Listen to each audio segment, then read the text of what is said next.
அனாதை விடுதியில் ஒரு பிச்சைக்காரி அழுது கொண்டிருந்தாள். ஏன் அழுகிறாய்? என்று அங்கே இருந்த பார்வையற்ற 3 பெண்கள் கேட்டனர். என் குழந்தைக்கு பால் கொடுத்துக் கொண்டிருந்தேன், திடீரென இறந்து விட்டது என்றாள் பிச்சைக்காரி.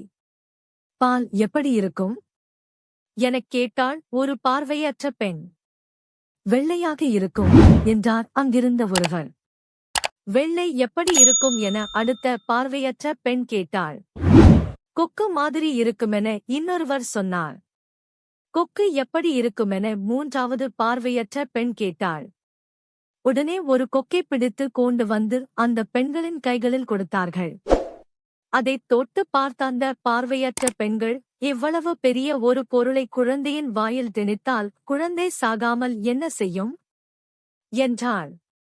உஸ், ஒரே வார்த்தையிலே என்னை டயர் ஆக்கிட்டியேமா என்று கூறினான். இதைப் போலத்தான் பல சமயங்களில் பல விஷயங்களை சரியாக புரிந்து கொள்ளாமல் நம் கருத்துக்களை அள்ளி வீசுகிறோம்.